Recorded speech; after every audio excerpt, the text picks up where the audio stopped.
How are you feeling? How's your health? I'm getting there, the legs recovering slowly but surely, and hopefully back to work pretty soon.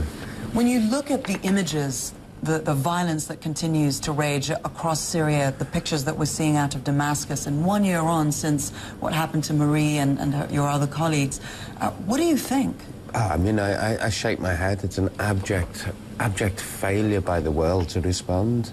I mean, this is the second year now of sitting and watching people being massacred, and there's no other description.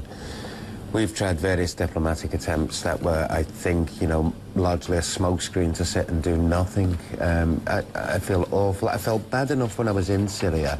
Yeah. 1 year ago, saying to the people, trying to explain to people why there was no action. Another year on, I genuinely thought by now we'd have come up with something.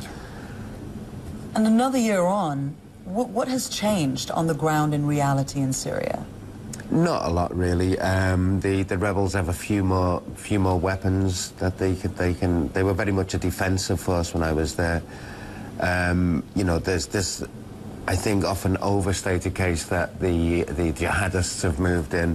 I mean, the only reason that anybody's moved in is because the West's a vacuum developed that has now been filled by anybody who wants to go and fight on the rebels' behalf. And that is our fault. There's no point in us sitting wringing our hands now saying we can't do anything. For 2 years, we've done nothing. How much support does Assad have inside Syria today? I think he still has a fair degree of support with it, obviously within the Alawite community, who fear for their lives. I think that support gives Assad the confidence to go on killing in his name and their name. But I think support is on the wane, but it's hard to see.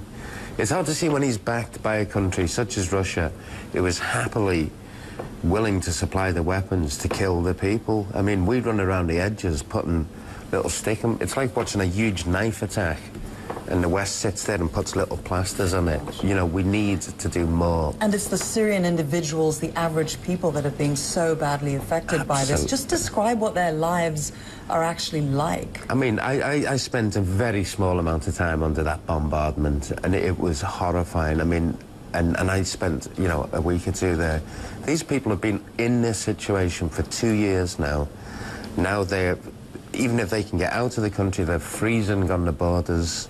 You know, there's kids that snow. It's a horrendous life, and I think, you know, our leaders, you know, these people who get peace prizes, the European Union got a peace prize. You know, as a European citizen, I want someone to do something about peace and about the situation in Syria. Obama got a peace prize, and does he polish it after every drone attack?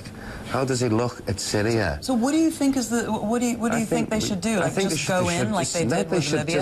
For a start. Look what's happening in Libya now. Yeah, though. but remove their ability. Gone, but things are, you know, you've got the extremists coming in, and you know, the weapons are all over the place. I'm not saying flooded with weapons. I'm saying, you know, make it less easy to fly a helicopter loaded with a barrel full of TNT and drop it on a bakery. That doesn't seem to me to be beyond the scope of the West. Russia, of course, will sit there and say, you know, we can't do this, we can't do that. You know, Vladimir Putin stands a lot more to lose than just a naval base.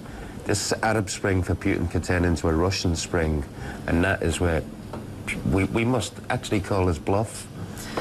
And finally, your thoughts on Marie today, just taking it from the politics to the really personal. Yeah, I mean, it's going to be, I think it's going to be a difficult time for all of us who knew Marie, for all of the paper, her family, friends, as the deadline approaches. You know, it's the 22nd. You know, I think we were on our way to Syria this time last year, or in Syria, and that's, you know, that's just going to be something that we all deal with in our own little ways.